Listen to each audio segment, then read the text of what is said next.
जय मसीह की हमारे 21 दिनों की आत्मिक और शारीरिक चंगाई यात्रा के 7वें दिन में मैं आपका बहुत बहुत स्वागत करता हूं। बधाई हो आपको। आज हमने इस यात्रा का पहला हफ्ता पूरा कर लिया है। इन 6 दिनों में प्रभु ने हमारे मनों से डर, तनाव, अतीत का दर्द, अकेलापन और चंचलता को दूर किया है। आज का हमारा विषय बहुत ही खास है। मानसिक स्पष्टता यानी मेंटल क्लियरिटी, नई सोच और धन्यवाद की प्रार्थना। आज हम परमेश्वर को उन सब बातों के लिए शुक्रिया कहेंगे जो उसने हमारे मनों में की है। जब हम धन्यवाद करते हैं तो हमारे विचार बिल्कुल साफ यानी क्लियर हो जाते हैं और परमेश्वर हमारी सोच को नया कर देता है। आज की प्रार्थना आपके जीवन में एक नया मोड़ लेकर आएगा।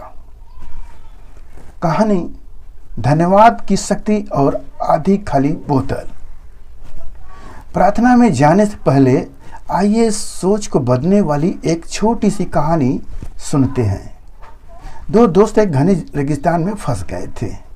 चलते चलते उनकी पानी की बोतलें लगभग खाली होने वाली थी। दोनों के पास सिर्फ आधी आधी बोतल पानी बचा था। पहला दोस्त निराश होकर रोने लगा और बोला, हे भगवान, मेरी किस्मत कितनी खराब है। मेरी आधी बोतल खाली हो चुकी है। अब मैं प्यास से मर जाऊंगा। वह लगातार कुड़कुड़ाता रहा और उदास बना रहा। वही दूसरी दोस्त ने जब अपनी आधी बोतल देखी तो उसने आसमान की तरफ हाथ उठाकर कहा, तेरा धन्यवाद है परमेश्वर। इस कड़कती धूप में भी तूने मेरे लिए आधी बोतल पानी बचा कर रखा है। यह पानी मुझे मेरी मंजिल तक पहुंचाने के लिए काफ़ी है। कहानी से सीख, परिस्थितियां दोनों के लिए बिल्कुल एक जैसी थी, लेकिन एक इंसान क्या नहीं है उसे देखकर रो रहा है और दूसरा क्या है उसके लिए धन्यवाद कर रहा है। धन्यवाद हमारे मन से अंधकार को हटाकर हमें एक साफ और नई सोच देता है। बाइबल का उदाहरण केवल धन्यवाद से मिली अद्भुत विजय। दूसरा इतिहास अध्याय 20 में एक बहुत ही अद्भुत घटना दर्ज है। राजा यहोशापात के राज्य पर 3 बड़े देशों की सेना ने एक साथ हमला कर दिया था। यहोशापात की सेना बहुत छोटी थी। मानवीय सोच के अनुसार उसका हारना और मरना तय था। लेकिन राजा यहोशापात ने क्या किया?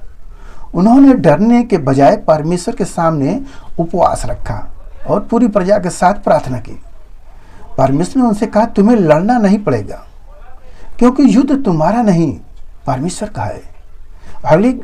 अगले दिन सुबह राजा ने अपनी सेना के आगे हथियार वालों के सैनिकों को नहीं रखा, बल्कि परमेश्वर की स्तुति और धन्यवाद करने वाले गायकों को सबसे आगे खड़ा कर दिया।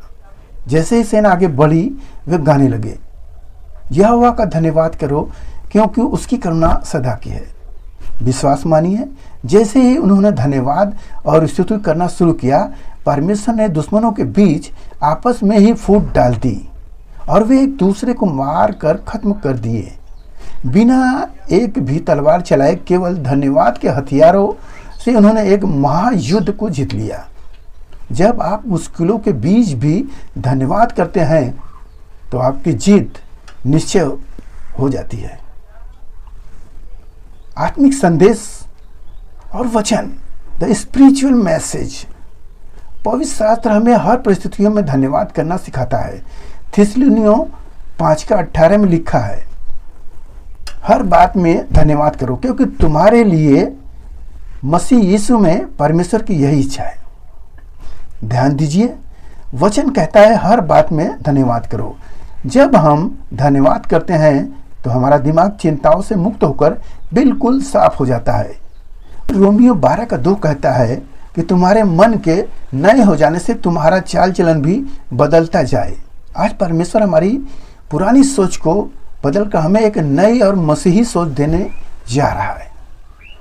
मानसिक स्पष्टता और धन्यवाद की महाप्रार्थना, the prayer of thank giving. आइए अपने दोनों हाथों को स्वर्ग की ओर उठाएं। पिछले 6 दिनों में परमेश्वर ने जो भी शांति आपको दी है उसके लिए अपने मुंह को खोलकर धन्यवाद देना शुरू करें और मेरे साथ इस प्रार्थना में जुड़े। प्रार्थना। प्यारे जीवित और सर्वशक्तिमान पिता परमेश्वर, हम इस समय प्रभु यीशु मसीह के पवित्र नाम से आपके सामर्थ्य चरणों में आते हैं। प्रभु, सबसे पहले हम आपका कोटि कोटि धन्यवाद करते हैं इस सुंदर पहला सप्ताह के आत्मिक यात्रा के लिए। धन्यवाद पिता कि आपने हमारे भाई बहनों के मनों से डर को निकाला, तनाव को दूर किया, अतीत के घाव को भरा और रातों को मीठी नींद दी। यीशु के नाम से आज मैं प्रार्थना करता हूं कि इनके विचारों में एक अलौकिक स्पष्टता आ जाए। हर प्रकार का मानसिक भ्रम, दुविधा और नकारात्मक सोच यीशु के नाम से आज दूर हो जाए। पिता, इन्हें एक नई सोच, एक दिव्य दृष्टिकोण और एक सकारात्मक मन दीजिए। जैसे राजा यहोशापात ने केवल धन्यवाद करके विजय पाई थी, वैसे ही मेरे ये भाई बहन भी अपने जीवन की हर समस्या के सामने कुड़कुड़ाने के बजाय आपका धन्यवाद करने पाए। पहले सप्ताह की इन सभी आत्मिक आशीषों को हम यीशु के लहू में सुरक्षित करते हैं। धन्यवाद कि आपने हमारी प्रार्थना सुन ली है। यीशु मसीह के सामर्थ्य और विजयी नाम से मांगते हैं, आमीन आमीन। परमेश्वर का धन्यवाद हो। हमारा पहला हफ्ता मानसिक और भावनात्मक चंगाई के साथ बहुत ही खूबसूरती से समाप्त हुआ है। आज का आपका कदम, आज आपको शिकायत करने वाली हर बात को भूल जाना है। एक कागज पर 5 ऐसी बात लिखिए जो प्रभु ने इस हफ्ते आपके जीवन में की है और उनके लिए प्रभु का धन्यवाद करें। और अभी कमेंट बॉक्स में पूरे उत्साह के साथ लिखिए, हर बात के लिए प्रभु यीशु का धन्यवाद। कल से हम प्रवेश कर रहे हैं सप्ताह 2 में, जहां हमारा ध्यान होगा शारीरिक रोगों से मुक्ति पर।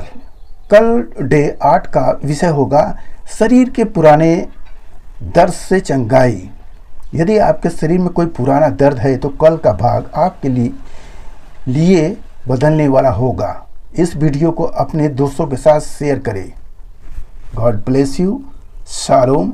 सबको जय मसीह। शरीर के पुराने दर्द और जकड़न से मुक्ति।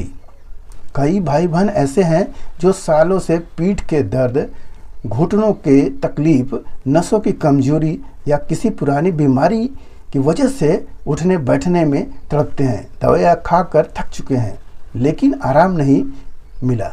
आज का दिन आपके शरीर के लिए छुटकारा लेकर आया है, क्योंकि यीशु मसीह आज भी चंगा करने वाला परमेश्वर है। आइए कहानी सुनते हैं, पिंजरे का बंधन। प्रार्थना जाने से पहले आइए बीमारी के इस बंधन को समझने के लिए एक छोटी सी कहानी सुनते हैं। एक बहुत ही सुंदर चिड़िया थी जो खुले आसमान में उड़ती थी।